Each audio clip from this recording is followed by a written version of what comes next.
तैयारी क्या है, रणनीति क्या रहेगी? रणनीति बिल्कुल देखिए, टेक्सचर मार्केट का काफ़ी ख़राब है। इसमें मतलब आप एक चीज़ समझ के चलिए कि मार्केट का ओवरऑल टेक्सचर काफ़ी ख़राब है और 3 दिन से हम exact 200 day simple moving average से कोलैप्स कर रहे हैं। कल भी हमने एक बात की थी हर्षदा कि 23,850 अगर रिजेक्ट हो तो एक सेल ट्रेड ओपन होगी मार्केट में। कल ओपनिंग में वो रिजेक्शन आ गई और 3 दिन का हाई देख लीजिए आप, exact 200 day simple moving average. मेरा मानना ये है कि निफ्टी में ना अभी एक लास्ट वाली गिरावट बाकी है, जो शायद जब 6 जनवरी को एफआईज वापस आ जाएंगे उसके बाद आएगी।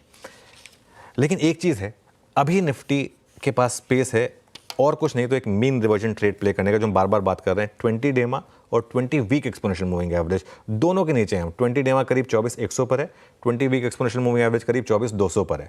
तो एक पॉसिबिलिटी है कि जब तक एफआईज वापस आए एक मार्केट वहाँ तक की रैली दिखाए, लेकिन उस रैली को ट्रस्ट मत करिएगा, उस रैली में फंसिएगा मत प्लीज़। मैं बार बार कह रहा हूँ, वो किसी एक बड़ी रैली की शुरुआत नहीं होगी, वो एक आपको शायद एक काउंटर ट्रेंड रैली मिले। लेकिन इसका मतलब ये भी नहीं है कि मार्केट में अब लॉन्ग ट्रेड है ही नहीं। बहुत मार्केट में अगर आपने 3-4 दिन देखें, बहुत ज़्यादा कन्फ्यूजन रहा है, बहुत इन अ सेंस दोनों तरफ की ट्रेड्स आपको मिली हैं। मार्केट आपको दोनों तरफ की ट्रेड्स देगा, अगर आप वो ले सकते हैं तो अच्छी बात है, वरना कुछ दिन इंडिविजुअल स्टॉक्स पर फोकस करें और निफ्टी को छोड़ दें। असली टेस्ट जो है ना मार्केट का, वो 6 जनवरी के बाद होगा। 6 जनवरी के बाद जब वॉल्यूम्स पूरी तरीके से वापस आएगा, तब तक निफ्टी को स्मार्टली दोनों तरफ ट्रेड करें।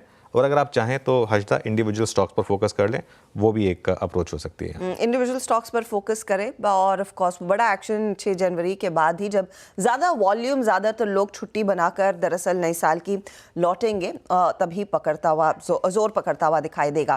फटाफट से आपके लिए मैं ग्लोबल तस्वीर भी पेश कर दूं। वैसे ग्लोबल में भी ऐसा कुछ खास बड़ा ट्रिगर हमारे लिए है नहीं। कल अमेरिकी मार्केट्स बॉक्सिंग डे के दिन कारोबार कर रहे थे, ज़्यादातर आपकी यूरोपीय मार्केट्स बंद थे। अमेरिका में हमने देखा एक थोड़ा सा मिक्स सेशन जरूर देखने को मिला है, शांत सेशन देखने को मिला है। डाउ माइल्डली पॉजिटिव था, नैस्डैक फ्लैट, S&P फ्लैट। अगर आज एशिया मार्केट की तस्वीर देखें, जापान में एक अच्छी खासी तेजी बन रही है, करीब 500 पॉइंट तक का अपटिक वहां पर बनता दिखाई दिया। जापान का इन्फ्लेशन थोड़ा सा बढ़कर आया 3%, लेकिन वो इक्विटी मार्केट्स को दरअसल की चाल को बिगाड़ नहीं रहा है। और बाकी एशिया में भी ऐसे कुछ खास बड़े टेकअवेज नहीं हैं। चाइना का इंडस्ट्रियल डेटा आगे आएगा तो उस पर शायद और रिएक्शंस बनते दिखाई देंगे। तो आप कह सकते हैं कि ऐसे कोई बड़े ट्रिगर्स के बगैर दरअसल आज हम भारतीय बाजार के ट्रेड में उतर रहे हैं। और गिफ्ट निफ्टी भी इशारा यही कर रहा है कि एक शांत शुरुआत दरअसल होती हुई दिखाई देगी।